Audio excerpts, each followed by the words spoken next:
Okay, you guys. Hey, thanks for tuning in, you guys. I told you I was gonna get Carmen Bravo in as interview. She's been very busy. Thanks for those that have reached out to me about her. Those that are following her on social media, and she's from Pearl Valley. So, thank you for the thumbs up. I just want to thank you guys. I have her on the line here, and I'm gonna show you a little clip that she had on today this morning. She's with me right now, and I'm gonna show you this clip. If I could get it, let me see. I could do it like this. Yeah, here it is. It's actually the story. Okay, I got the wrong clip, but I'm gonna use if I could find it, I'm kind of going through my. Okay, yeah. This story is about Carmen.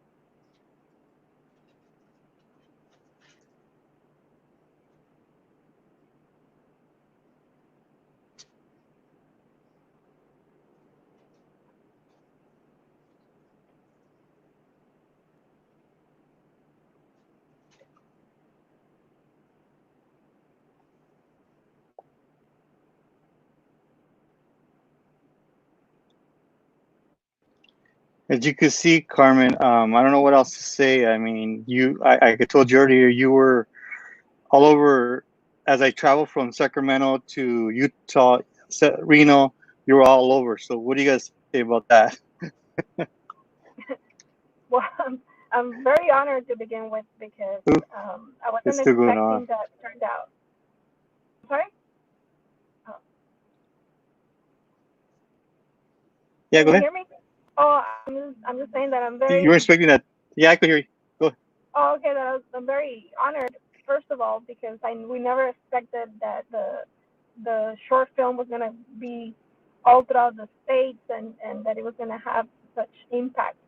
So I feel very honored and very happy, about that turned out, and that my story got to be shared. My story, the many people just like me, have to go through every day to do things in life. So it was very, I'm very excited about that.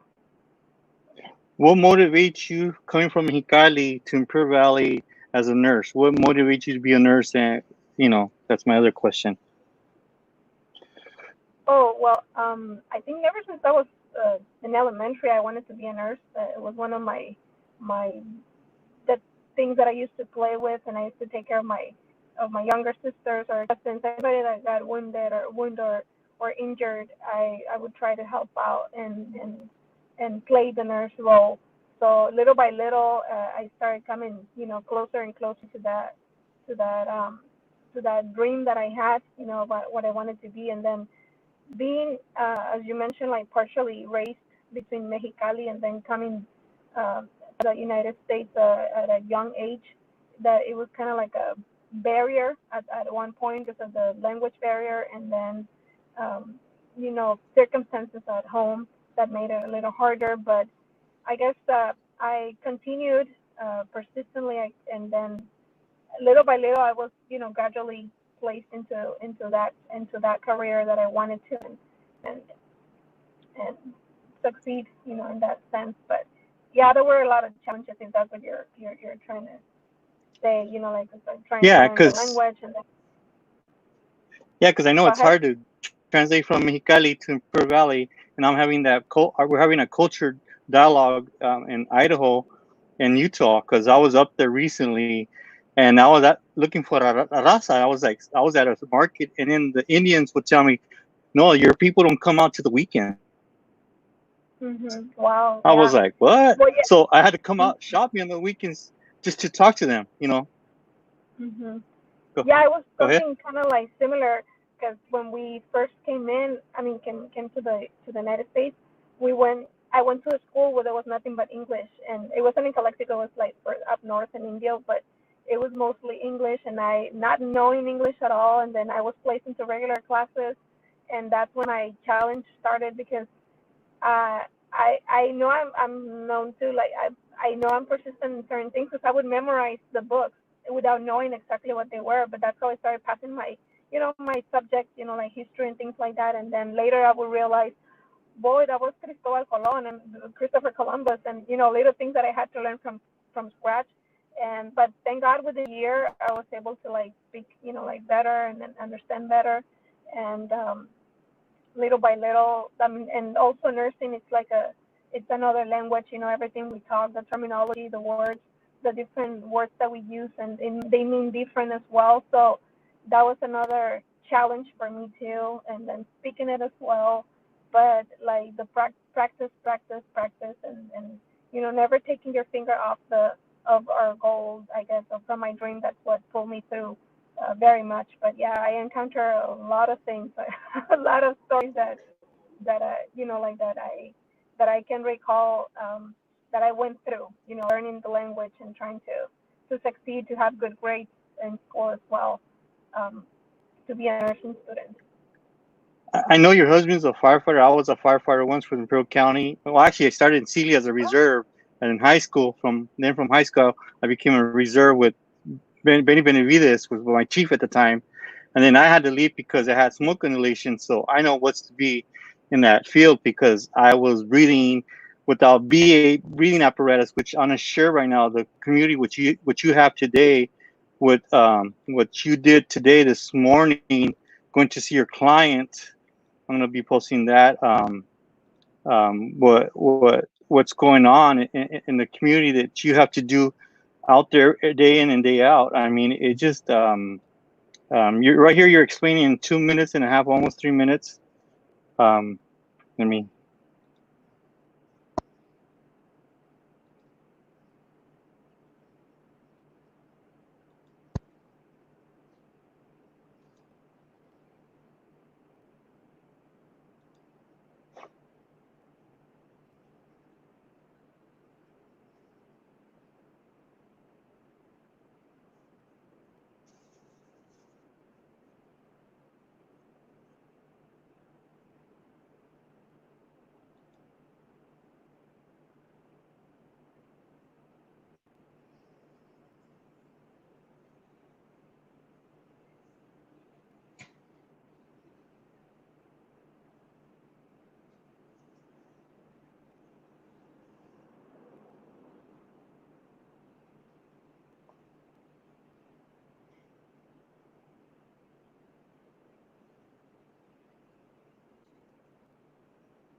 You guys, I'm gonna cut it short because she puts her gloves on.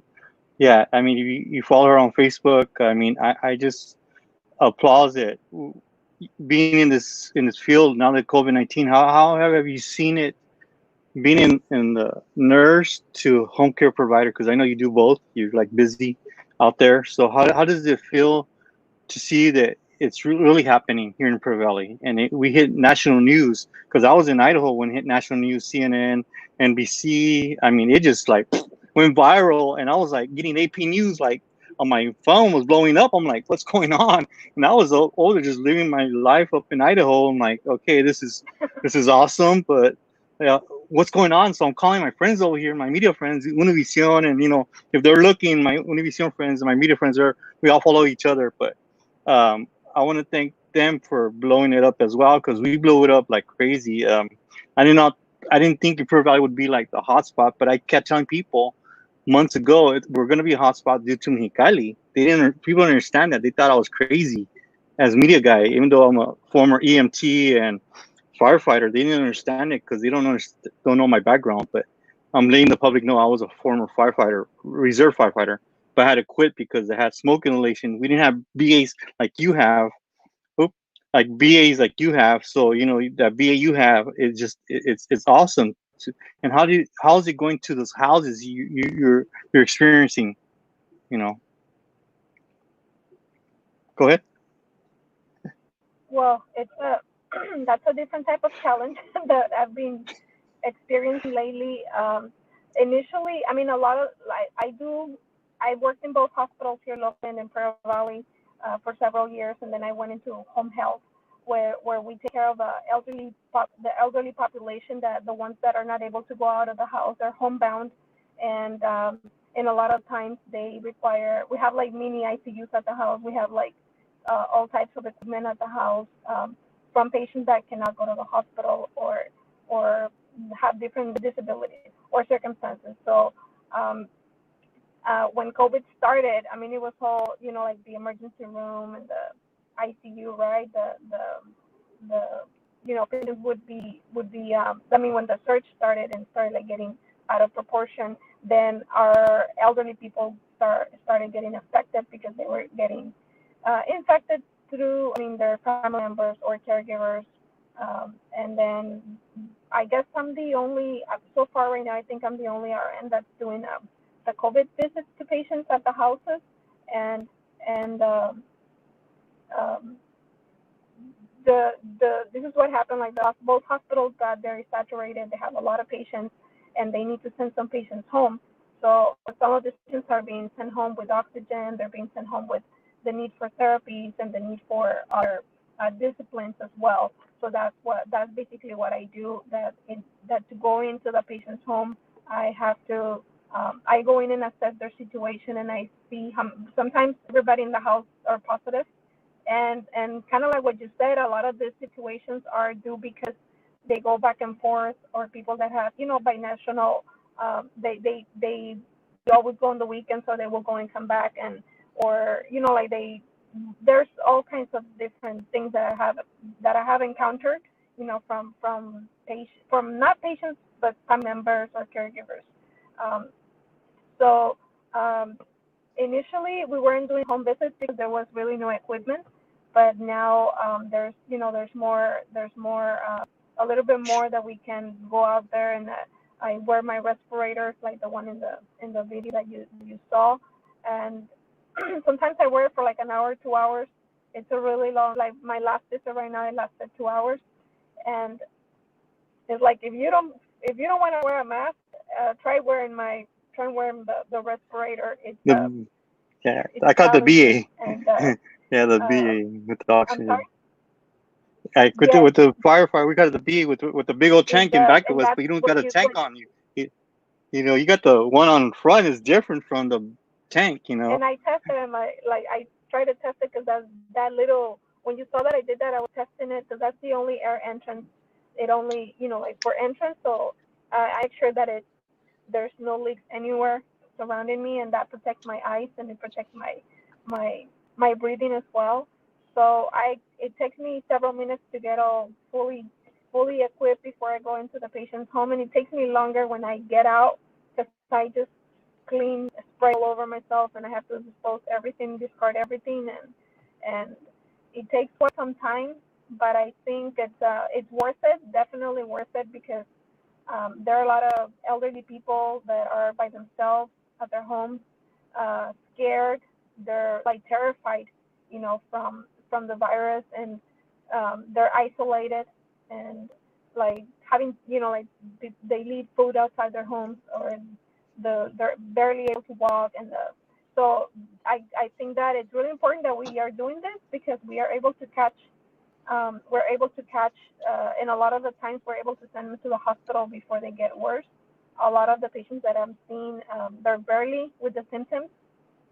So whenever they get, we put a monitor in their home so that we're tracking and checking their oxygen levels at all times. So whenever we see something abnormal, we send them to the hospital right away.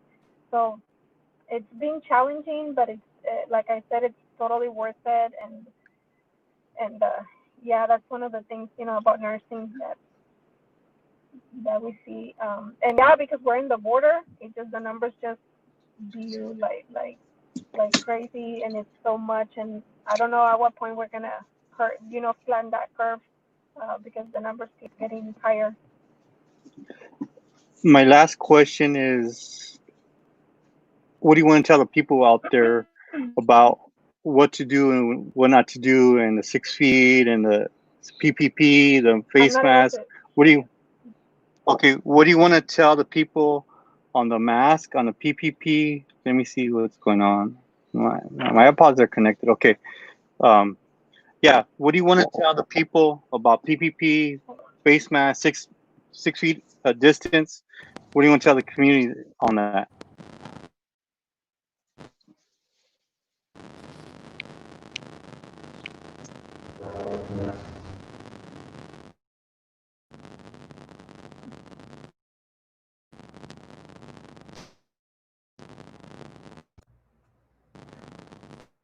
Are you there?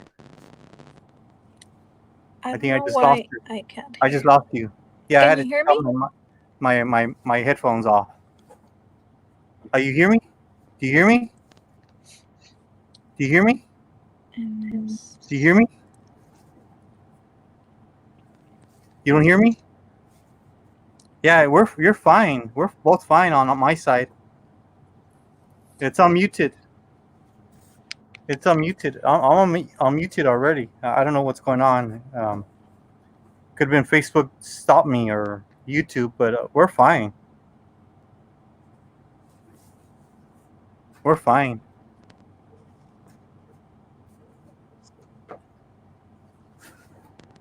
You hear me? Well, I don't know what's going on, you guys. I'm having problems. Everything's fine on my side. It's just the internet. I don't know what to say. I just lost Carmen. But yeah, she's our nurse from Pro Valley, and she's like in the middle of all this dilemma. And the last question was um, how to educate the community, basically. So that's what's going on, and I'm just static that I'm losing her. I don't know what it is. I think social media wants to stop me. Somebody probably put a red flag on me on Facebook or YouTube, one or two. So, anyways, um, I'll just wait till she gets back. For the meantime, I mean, yeah, she's logging on. She's logging on. Yeah, there you are. There oh, you are. oh, okay, sorry. I think it kicked me out. Yeah. Yeah, you're back on. The last question was I was telling the public, what do you want to educate the community? What do you want to tell the Raza in English and Spanish? I have bilingual in my group. What do you want to tell the people? Well, um, I'll say it in English first that we have to be. I mean, I'm trying to bring up awareness about what's really happening and the fact that the COVID is real. A lot. There's still a lot of people out there that don't feel that it's such a big threat. A lot of people they haven't had any family members or close person, being hit by the virus, and we don't really want it to, to get to that point so that they can realize that it can really be life threatening to a lot of people. Just like everywhere where it says. Uh, it's very and most of the people will be fine. Most of the people um, will get over it, like a cold like symptoms, something easy like that, and they'll get over it. But there is always that minority that would be affected, and this virus is really not respecting age. We see a lot of, actually most of the people that's infected, it's in the 30s, 40s, because they're the ones that are out there and they're exposing themselves.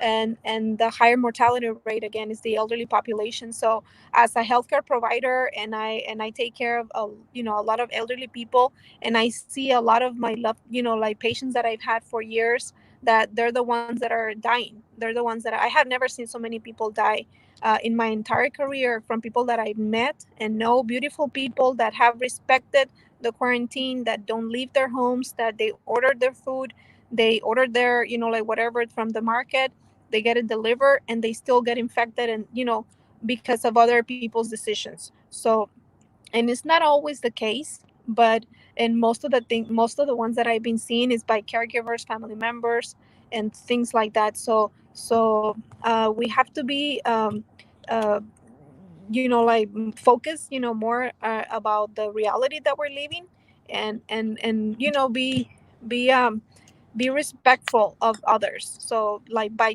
wearing the mask, I know a lot of people don't like to wear the mask, but still, you don't want to see a loved one being affected, and one in every 10 people will get the virus and will have the risk of losing their life because of that. So it's a just trying to bring out that common sense to people that it's this is really happening. We are both our hospitals are full, and I've seen my coworkers and they're tired, and they're really really tired, and it's like a mental drainage as well. And for them and for people, so for individuals too that have lived with the, like they have been in the, they remember when they were intubated, they remember when they were in the ICU, they remember screenshots. It's like a PTSD that comes also afterwards, and we have to, work with the patients as well afterwards because of everything that went through. So just, be aware that we have to be supportive of each other as a community, and if we really want the quarantine and the and the all this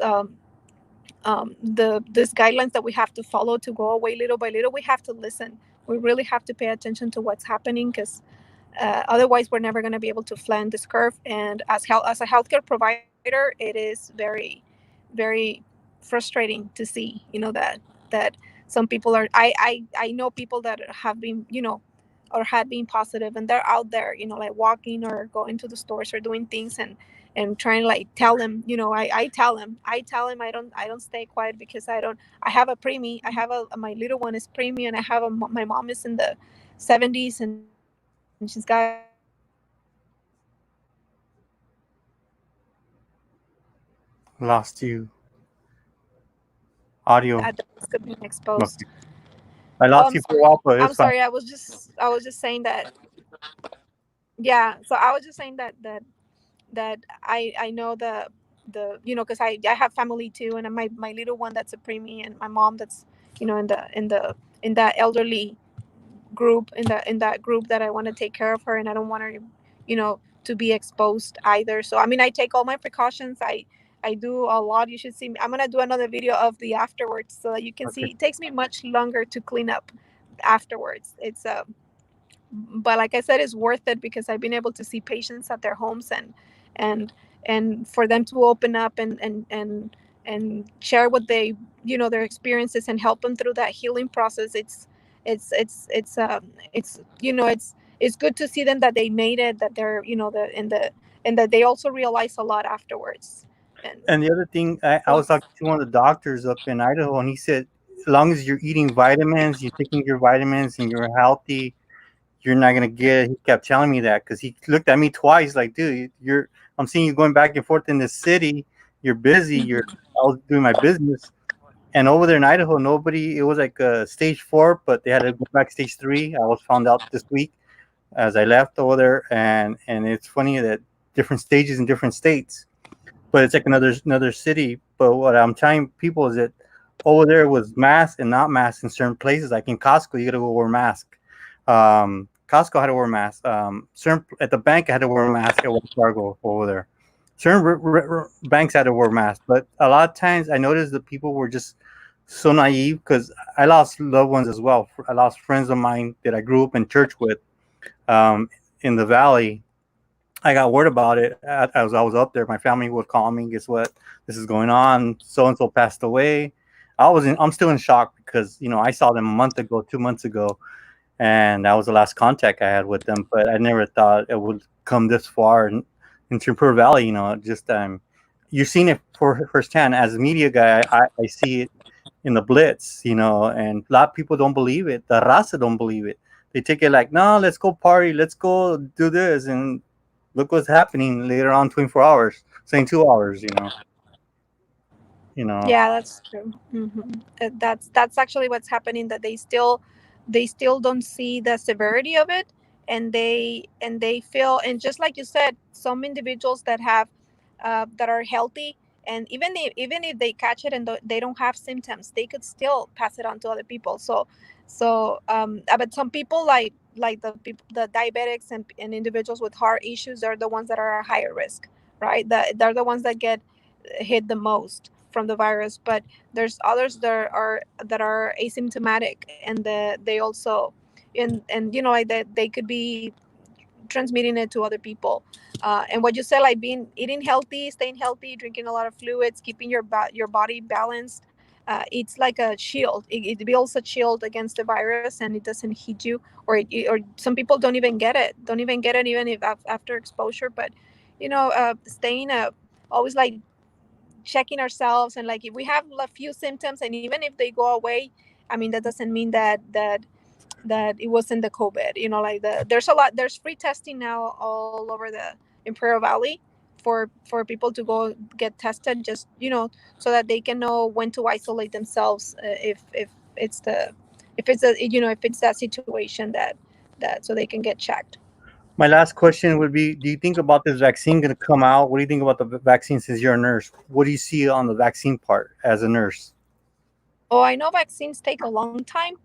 They take about like a year, because they have a year, 2 years, because they do a lot of research. So ever since they said it at the beginning, I was thinking, well, they will really have to put in a lot of money to come out with a vaccine, because the in order for them to approve it, they have to do a good trial, and that takes about a year or 2 years. So I don't know if next year we might have a vaccine, but it takes a lot of studies. It takes a lot of research to get to that point, and there's still new things coming up about the virus. They're finding out new things and strains, and like more signs and symptoms. So I really, hopefully they come up with something soon before. And then also the risk of reinfection, that the immunity does not stay for a long period of time. They say that I've read from research that it can take up to 2 months that you can build immunity, but you can get reinfected again. So that's a new one too that I've been reading about. And it's kind of scary, because like after 2 months Sure, yeah. you can get The reinfected relapse. again. Yeah, the relapse you're talking about. Is it the Yes, relapse? that's true. Well, you want me to say it in Spanish too? Yeah, in español si quieres, Nada, because I have ya. people in Mexicali on here. I have people in Mexicali on here and all that. Sí, pues quería agradecer y nomás decir que mi experiencia personal de estar tratando con pacientes COVID en el hospital, tanto como afuera de las casas, cuando salen de las casas, en el momento que los dos hospitales se llenaron de pacientes y han estado muy ocupados, inclusive que abrieron el tercero en el Colegio Imperial, que están atendiendo pacientes también. Están para que puedan mandar pacientes a las casas, ocupan también enfermeras que vayan y los miren y estén siguiendo le están dando seguimiento a la enfermedad. También hay otros pacientes como los que van saliendo del hospital, que salen con oxígeno, salen con necesidad han perdido mucha movilidad y ocupan terapias. Hay otros que apenas están viendo expuestos y todavía no tienen los síntomas. Entonces los monitoreamos desde la casa, le checamos el oxígeno con un monitor, lo voy y lo instalo a la casa, y todos los días estamos revisando oxigenación, presión y todo, y podemos capturar a tiempo cuando se están empeorando, y ya para poder tomar otras intervenciones o mandarlos al hospital. Y pues para entrar a la casa de un paciente, la mayoría del tiempo no es nada más una persona positiva, la mayoría del tiempo hay más personas en la casa. Hay veces que están todos positivos en la casa y tengo que entrar toda cubierta, porque los tengo por aquí, por atrás, por todos lados andan y tosiendo y todo. Entonces tenemos que tener mucha protección para poder dar esos servicios, y pues me llego toda cubierta y me salgo y me limpio toda y hago un ritual cuando salgo de las casas para poderme mantener sana yo también y limpia, y poder llegar a mi casa y mantener a mi familia también a salvo de todo.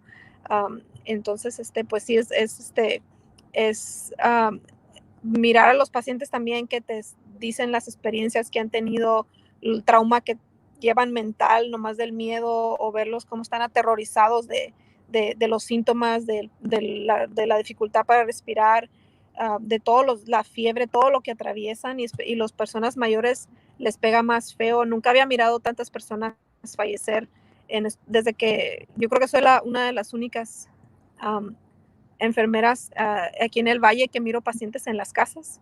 Entonces, y de en todos mis años de carrera de enfermera, nunca me había tocado dejar ir a tantos pacientes, o que se me han ido muchos pacientes por una enfermedad que pues no tienes control de cómo les va a atacar en el cuerpo o su sistema, a pesar de que hagas lo que hagas. Entonces eso, o verlos también cuando salen del hospital, cómo salen traumados de todo lo que han visto, todo lo que vivieron, el miedo que tienen, vale la pena hacer lo que estamos haciendo, porque podemos hablar con ellos, tratarlos, su salud mental, su salud física, y ayudarlos en la recuperación de la enfermedad.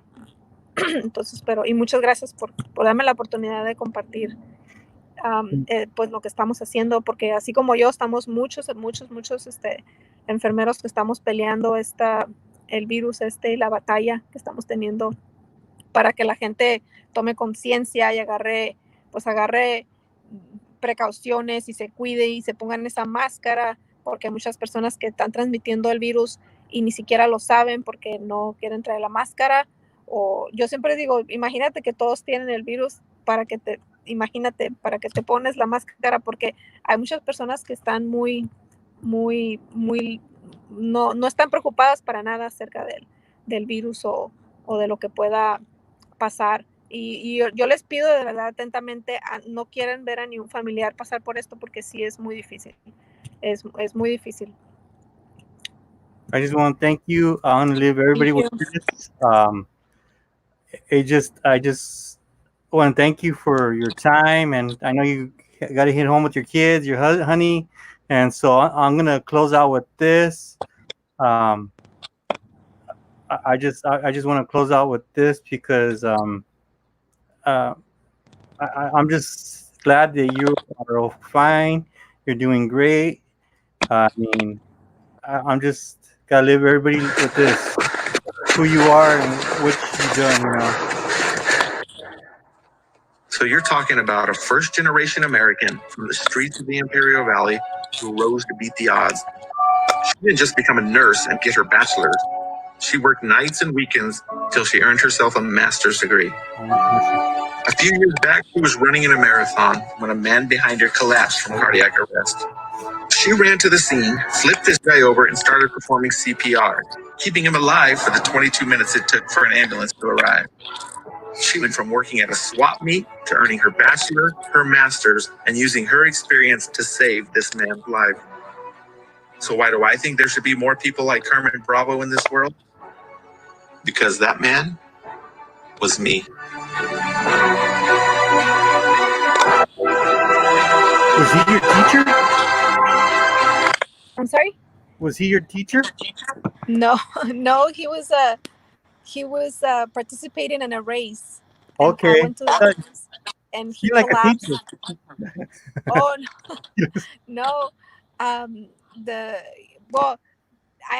we became good friends afterwards. That's a nice story. No, he happened to be we were at a race together, and he just collapsed out of the blue, and I was close by, and we assisted him with the basic life support and the CPR, and then the school, I guess, they heard about the story, and they asked if we could share the story, plus my education journey, and Murray is the one that he actually guided the commercial, so that was pretty nice. Well, you're all over Idaho, Utah, Sacramento, Oregon, Portland, Oregon. Oh my God, I was seeing it I was like, it's all over the Amtrak stations. It's all over the Amtrak train. It's like, I was like, just stutter, like, okay, Imperial Valley following me, Phoenix, what's going on? So I'm like seeing all these commercials, even in Salt Lake City. I was in Salt Lake City waiting for my next transportation, and I see you on the Greyhound station commercial. I'm like, should I just take a picture of it? I was like, say, are you guys following me?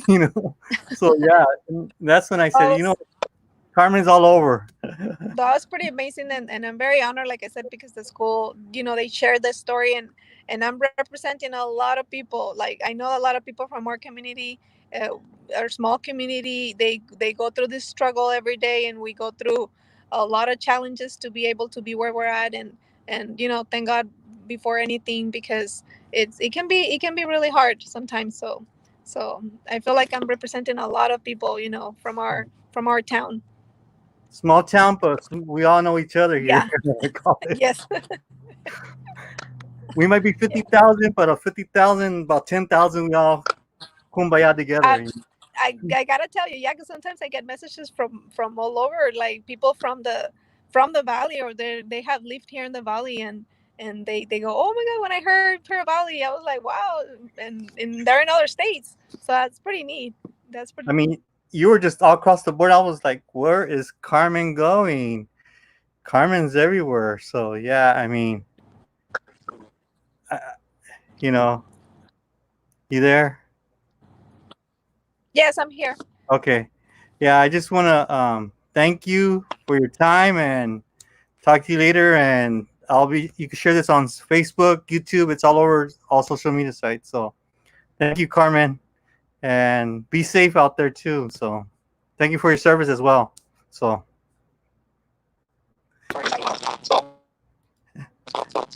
Like I said, thank you for your time, and thank you for inviting me for the interview. Thank you. you're welcome.